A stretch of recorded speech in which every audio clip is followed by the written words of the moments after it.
What's up guys? Sa video na ito, ituturo ko sa inyo kung paano mag-transfer from Maya to Maribank na walang binabayarang fee. Kung gusto nyo matutunan yan, paki-like and subscribe naman para lalo pang lumaki ang ating channel. Punta lang tayo sa Maya app. May dalawang methods akong ituturo dito. Yung una is yung standard bank transfer. Pindutin lang ang bank transfer. Dito, isearch natin ang Maribank. Pindutin lang ang Maribank pag lumabas na. Tapos, i-input lang natin dito yung bank details sa Maribank. Pero as you can see, may 10 peso na fee ang ganitong method. So ngayon, ipapakita ko sa inyo kung paano yung free method. Balik lang tayo sa wallet. Kailangan natin pumunta sa savings.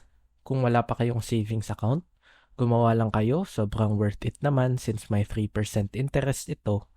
And instant yung cash withdrawal papunta sa ating wallet.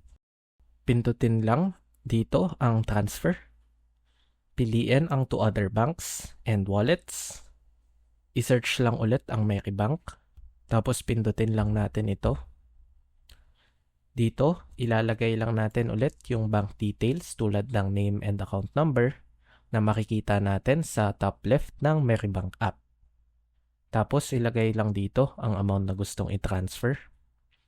Yung sa notes, optional lang naman ito kung may short message kayo sa gusto nyong sendan. Sa baba naman, mamimili lang tayo ng transfer method kung PesoNet ba or InstaPay.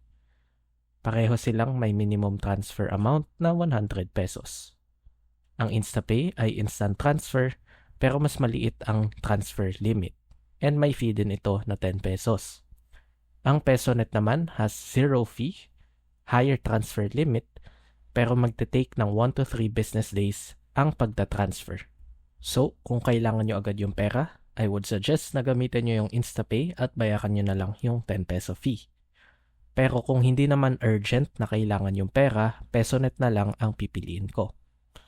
Pag okay na, pindutin lang ang continue. Confirm lang natin kung tama ang isinulat natin na details. Tapos pindutin ang transfer. Type lang natin ang OTP na isasend ni Maya sa number natin. At ayan, successful na ang pagta-transfer. Inabot ng 2 days bago mag-reflect sa Maribank account ko yung perang transfer. Pero at least wala itong fee. Ganun lang kadali guys. Kung nakatulong ang video na ito, paki-like naman and subscribe na din para dumami pa yung tutorials natin. See you all sa next video.